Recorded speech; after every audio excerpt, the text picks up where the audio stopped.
aking handog na makikita na PowerPoint sa bawat isang host. At tuloy-tuloy na po yan. Okay. So, tatawain ko po una yung mga host natin sa Group 1. Meron po tayong hindi papagulong sa kanila ng plaque of appreciation. So, bago po natin i-abot sa kanila, hayaan po natin na basahin kung ano po yung nakasaad doon sa ating plaque of appreciation. Valenzuela Evangelical Church, dito po sa Angeles Street, Malolas, Valenzuela City, plaque of appreciation is presented to, yan po sa mga host, sa babanggitin natin, host sa isang lugar natin dito sa Valenzuela, for her or his commitment, wholehearted support, and dedicated service to the Community Evangelistic Bible Study or CEBS given this 29th day of May 2011. Signed, Pastor Jim Romero, ang Assistant Pastor, ay ang inyong Ate Ruth, Party Coordinator, at ang ating mahal na Pastor Sally. Halakad din po ng ating appreciation yung mga SRD leaders na namumuna sa bawat CEBS. Ang SRD team, ayan po yung kabalikan din natin sa ating gawain. Ang Baptist Friends of the Philippines, pangunang ating mahal na Pastor Rene Del Barrio, yan. Ang ating po Pastor Bali Tilla, Unida Ecumenical Church, at Pastor Richard Beneventura, Unida Evangelical Church. Palakpakan po natin. Ang mga sa ating gawain. Yan, umpisahan na po natin. Una po natin tawagin, siyempre po ang Group 1. Siguro po, anayahan natin ang ating Pastor Kenneth bilang CEBS Pastor sa dako ng Group 1. Sa Group 1, tawagin po ang Diego Area, Group 1. Palakpakan po natin.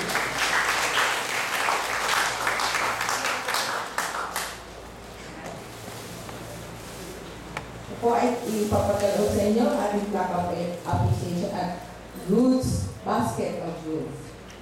Sige po, dumako po kayo sa dakaw lahat. Tawagin po natin ang kapatid na Rodolfo Meneses sa San Diego area naman po. Every Thursday, napaganda po ang kanilang bilang at attendee sa area na yan. Maraming salamat, Kuya Boy. At si Joshua Bacani, sa host naman siya sa Upper Del Rosario area. At alam ko si Joshua, patuloy ko po na ito ang mahal na nanay, Martin Bacani. Ayaw po ni Joshua si Ate Marlene. Yan, okay po. Ayan na po, pwede na escort.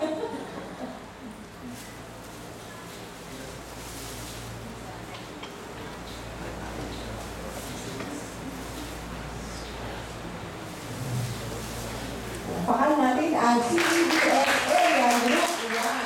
Maraming salamat po, Pastor Kenneth. Latapon naman po tayo sa Group 2, CEBS area, kapatid na Melody Sarabia. Tawagan po natin ang kanilang SRD leader, Pastor Jasper Matubis. Pagpagalaw po rin ang ating handle. Every Monday, 7 o'clock p.m. Maganda rin po yung attendees natin sa Serrano Street.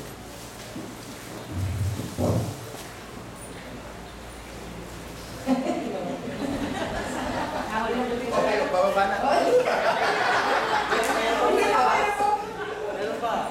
Pero isa kayo naman, nagtampagan kayo. Alam ko po. Ang isa pa pong host natin, tayo po dalawa yun, di ba? Ayun na. Kaya naman din natuloy. Sige po. Maraming salamat po sa ating Pastor Jasper.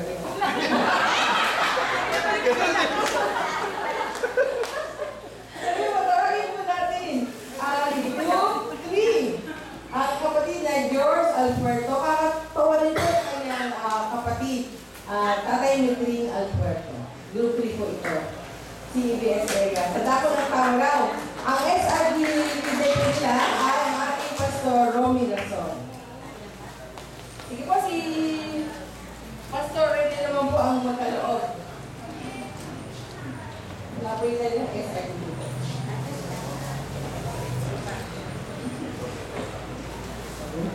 At susunod naman po, mayroon pa rin pong host sa Group 3, ang kapatid na Chamiling Tito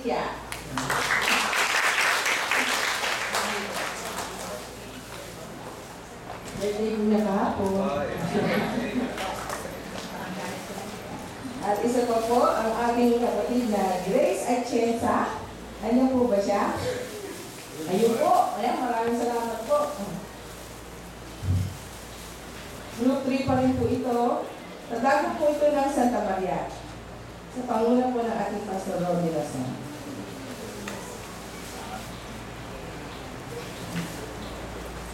Salamat po, Pastor Rodney. Tawagan naman po natin ang Group 4 host sa anak talita sa tahanan ng ating kapatid na Baby Dudulaw. Napanguna po ito ng tawagan ko namin po ang aking mister. Siya po yung muna sa pag-aaral doon eh. Well, Casper, ito na po. The moment. Papawin po ako sa inyo. Sige po, ilang po kayo sa dapunahan. Excited? Siya po yung nangunguna doon sa si Pastor Alex po, hindi po siya available every Sunday, kaya po si Kuya Jasper ang nangunguna doon. Okay, tsaka ito po yung ating Yema. Tatangkang ipin ko dyan. At isa pa po sa Group 4, ang ating nanay, Pablo, Nilda Pablo. Ang nangunguna po dyan ang ating Pastor Alex Mejia. Masisipag natin mga host at very accommodating.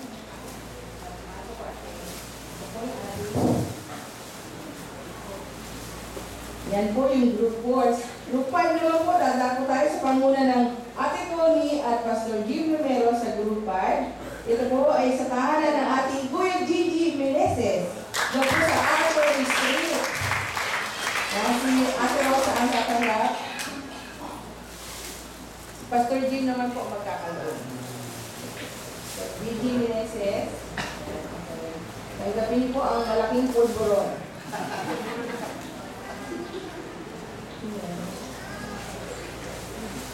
At isa pa po sa Group 5, ang ating Caromi Trinidad sa Marisa Street.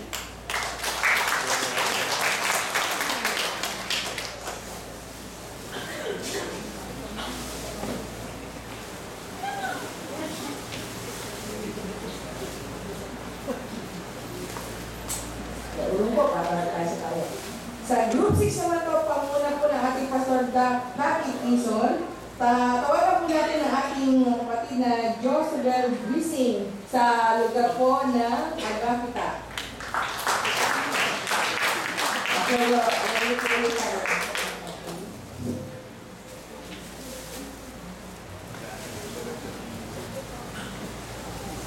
Yan, ayun o, natutunan pala.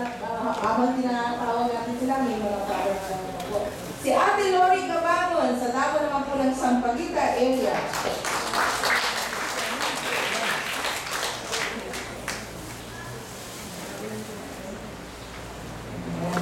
Isunod po natin si Kuya Eman Tia sa dako naman na Sampaguita rin.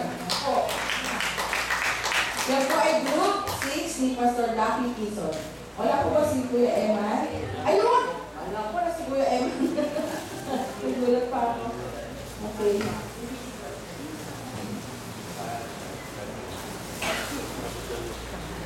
Awagin naman po natin ang Group 7, ang ating mahal na Pastor Jojo Corot, para po sa kanyang CEBS group, sa dako ng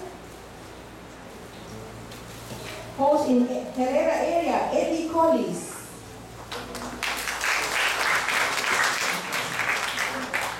Yan, si Kuya Eddie. Parang may tampo kayo, Pastor. Parang dito ba? Ayun. Magpakasigla po pala yung ating Group 7 NSRGD din.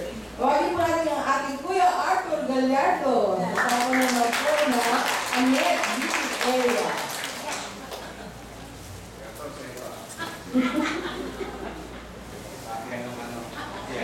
Ito okay nung alam, may natira isang black na appreciation. Lalagay ko pangalan ko.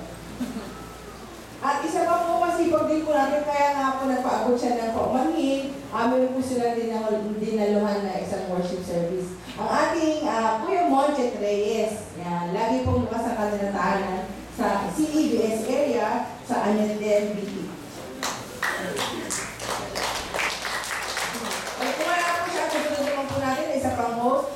ating Nanay Flor Lozano sa dako ng Salinas Street.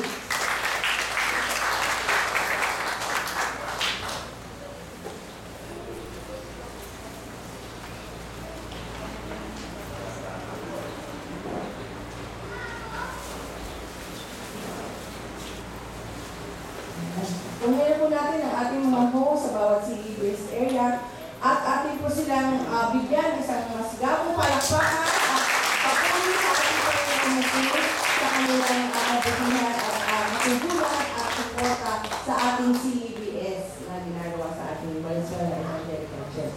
Tawagan po natin ang ating Elder Consuelo Ignacio upang ipanalangin po ang ating mga host.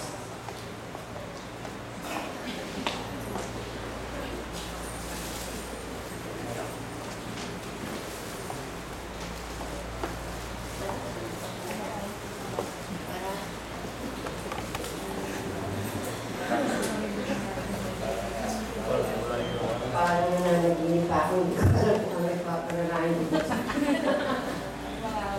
Mga host, sige po tayo po kayo tumayo at ating sila.